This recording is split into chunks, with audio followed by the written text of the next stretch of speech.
নমস্কার বন্ধুরা, আজকে আমি তৈরি করব রসবড়া পিঠা। স্বাদে গন্ধে খেতে অসাধারণ লাগে এই রসবড়া পিঠাটা। মুখে দিতেই একদম মিলিয়ে যায়। একবার এই পিঠাটা খেলে আপনারা বারবার খেতে চাইবেন। তো বন্ধুরা, এই অসাধারণ স্বাদের পিঠার রেসিপিটা অবশ্যই পুরোটা দেখবেন, আপনাদের অনেক ভালো লাগবে। তো বন্ধুরা, পিঠা বানানোর জন্য কড়াই বসিয়ে দিয়েছি আর কড়াইটা হালকা গরম হয়ে গেছে। তো এখন আমি কড়াইতে দিয়ে দিলাম অল্প একটুখানি ঘি। এখন আমি দিয়ে দিচ্ছি অল্প একটুখানি সুজি। দিয়ে দিলাম অল্প একটুখানি লবণ। এখন সুজিটা নাড়িয়ে চাড়িয়ে সুজিটা একটু কিছুক্ষণ ভেজে নেব। বেশিক্ষণ ভাজবো না, একটু কিছুক্ষণ ভাজলেই হবে। সুজির কাঁচা গন্ধটা যাওয়া অবধি সুজিটা একটু কিছুক্ষণ ভেজে নেব। সুজিটা নাড়াচাড়া করতে থাকবেন যাতে করে সুজিটা পুড়ে না যায়। সুজিটা ভাজা হয়ে গেছে, তো এখন আমি দিয়ে দিচ্ছি দুধ। দুধটা দেওয়ার সাথে সাথেই সুজিটাকে এই যে এরকম ভাবে খুব ভালো মতো নাড়াচাড়া করতে হবে, যাতে করে সুজিটা দলা পেকে না থাকে। দিয়ে দিলাম অল্প একটুখানি চিনি। লিকুইড দুধের বদলে আপনারা চাইলে কিন্তু এর মধ্যে অল্প একটুখানি গুঁড়ো দুধ দিয়ে তারপর জল দিয়েও কিন্তু এই পিঠাটা আপনারা তৈরি করতে পারেন।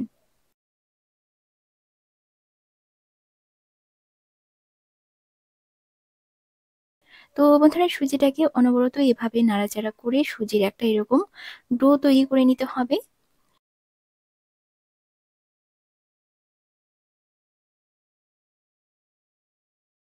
তো বন্ধুরা, সুজিটা যখনই এরকম হয়ে যাবে তখন এই সুজির ডোটা নামিয়ে নিতে হবে। তো বন্ধুরা, এখন আমি এটা নামিয়ে নেব। তো বন্ধুরা, সুজির এই ডোটা হালকা ঠান্ডা হয়ে গেছে। তো এখন আমি থালাতে অল্প একটুখানি সাদা তেল নিয়ে নিচ্ছি। তেলটা থালাতে ভালো মতো লাগিয়ে নেব, যাতে করে এই সুজির ডোটা মুথার সময় থালাতে না লেগে যায়। তার জন্য তেলটা থালাতে আর হাতে লাগিয়ে নিচ্ছি। তেলের বদলে আপনারা ঘিও লাগিয়ে নিতে পারেন। তো বন্ধুরা, এখন আমি এই সুজির ডোটা খুব ভালো মতো মুথে নিয়ে একটা খুব মসৃণ ডো তৈরি করে নেব। আর তার আগে দেখুন, আমি নিয়ে নিলাম অল্প একটুখানি বেকিং পাউডার আর নিয়ে নিলাম অল্প একটুখানি এলাইচির গুঁড়ো, তাতে করে পিঠাটা খেতে অনেক ভালো লাগবে।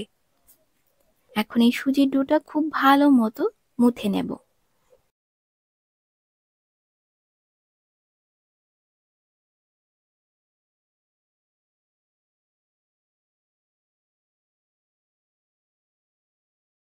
তো বন্ধুরা, দেখুন আমি সুজির ডোটা খুব ভালো মতো মুথে নিয়েছি।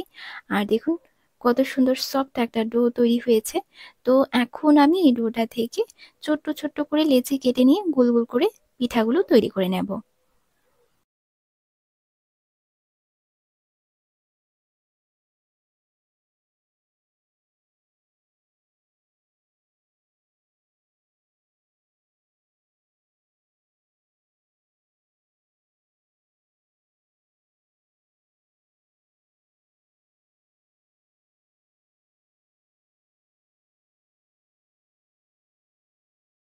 তো বন্ধুরা, দেখুন আমি সবগুলো পিঠা তৈরি করে নিয়েছি। এখন এই পিঠাগুলো আমরা তেলে ফ্রাই করব। তো কড়াই বসিয়ে দিয়েছি, কড়াইটা খুব ভালো মতো গরম হয়ে গেছে। তো কড়াইতে আমি দিয়ে দিলাম পরিমাণ মতো সয়াবিন তেল। তেলটা ওইদিকে গরম হতে থাক আর এদিকে আমি পিঠার জন্য শিরাটা তৈরি করে নেব। শিরার জন্য দেখুন আমি নিয়ে নিচ্ছি এই ছোট্ট চামচের, এখন আপাতত 3 চামচই আমি চিনি দিলাম, পরে লাগলে দেব। তো এখন আমি দিয়ে দিলাম অল্প একটুখানি কেশর। কেশরটা দিলে পিঠাটা খেতে অনেক বেশি ভালো লাগে। তো এখন আমি দিয়ে দিলাম জল অল্প একটু। শিরাটা বেশ খানিকক্ষণ জাল করে নেব। আর শিরাতে কেশরের বদলে আপনারা দুটো এলাইচিও কিন্তু দিতে পারেন। আর চিনিটা আমি এই কারণেই প্রথমে অল্প দিয়েছি, তার কারণ যদি প্রয়োজনে লাগে তাহলে আবার দেওয়া যাবে। তো তার জন্যই অল্প দিয়েছি। আগে বেশি চিনি দিয়ে দিলে বেশি মিষ্টি হয়ে যাবে, তখন আবার খেতে ভালো লাগবে না।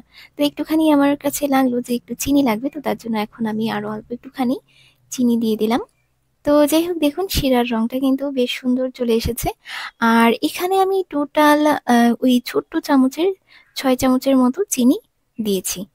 তো বন্ধুরা, চিনির শিরাটা আমাদের তৈরি হয়ে গেছে। আর এই যে দেখুন শিরাটা এই যে এরকম পাতলা তৈরি করেছি। মিষ্টির শিরা যেরকম তৈরি হয় ঠিক সেরকম আমি শিরাটা তৈরি করেছি। তো বন্ধুরা, আমি গ্যাসটা বন্ধ করে দিয়েছি। এখন আমি শিরাটা নামিয়ে নেব আর এখন মিষ্টিগুলোকে ফ্রাই করে নেব। তেলটাও খুব ভালো মতো গরম হয়ে গেছে। সবগুলো পিঠা তেলের মধ্যে আমি ছেড়ে দিলাম। গ্যাসের আঁচটা মিডিয়াম টু হাই ফ্লেমে রেখে পিঠাগুলো আমি ফ্রাই করছি। হালকা হাতে উল্টে পাল্টে পিঠাগুলো লাল লাল করে ভেজে নেব।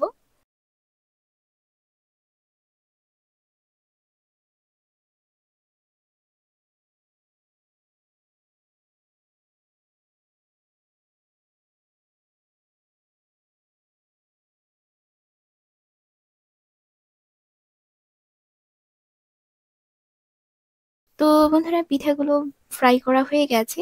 দেখুন খুব সুন্দর কালার চলে এসেছে পিঠাগুলোর। তো এখন আমি পিঠাগুলো নামিয়ে নেব। পিঠাগুলো তেলের থেকে তুলেই সাথে সাথেই শিরার মধ্যে দিয়ে দেবেন। তাতে করে কি হবে, শিরাটা পিঠার মধ্যে খুব ভালো মতো ঢুকবে। সবগুলো পিঠা শিরার মধ্যে দিয়ে দিয়েছি, আর দেখুন কত সুন্দর লাগছে দেখতে। দেখে মনে হচ্ছে যে খেজুর গুড়ের মিষ্টি। তো যাই হোক, শিরাটা আমি পিঠার উপরে এই যে এরকম ভাবে দিয়ে দিচ্ছি। দেখুন শিরাটা কিন্তু পিঠার ভেতরে খুব সুন্দরভাবে ঢুকে যাচ্ছে। খুবই ভালো লাগে এই রসবড়া পিঠাটা খেতে। অবশ্যই বাড়িতে আপনারা তৈরি করবেন, আমি যেরকম ভাবে দেখালাম। দারুণ লাগে খেতে। প্রত্যেকেই এই পিঠাটা খেতে খুবই পছন্দ করবে। তো বন্ধুরা, এটাকে আমি বেশ খানিকক্ষণের জন্য ঢাকা দিয়ে রেখে দিয়েছি। আর এই যে দেখুন, শিরাটা কিন্তু পিঠাগুলোর মধ্যে খুব ভালো মতো ঢুকে গিয়েছে, আর পিঠাগুলো অনেক বড় বড় হয়ে গেছে। তো বন্ধুরা দেখুন, আমি পিঠাটা সার্ভ করে নিয়েছি, আর পিঠাটা অসাধারণ লাগছে দেখতে। আর আমি যেরকম ভাবে শিরাটা তৈরি করলাম পিঠার জন্য, ঠিক সেরকম ভাবে শিরাটা তৈরি করবেন। তাহলে কি হবে, পিঠার মিষ্টিটা একদম আপনাদের পছন্দ মতো হবে।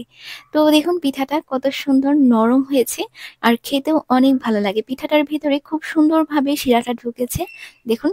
তো বন্ধুরা, রসবড়া পিঠার রেসিপিটা আপনাদের কাছে কেমন লাগলো অবশ্যই কমেন্ট করে জানাবেন। ভালো লাগলে লাইক, শেয়ার, সাবস্ক্রাইব করতে ভুলবেন না। আর অবশ্যই বাড়িতে একদিন এই পিঠাটা তৈরি করে খাবেন। অসাধারণ লাগে খেতে। তো বন্ধুরা, আজকের জন্য এই পর্যন্তই। ভালো থাকবেন সবাই। নমস্কার।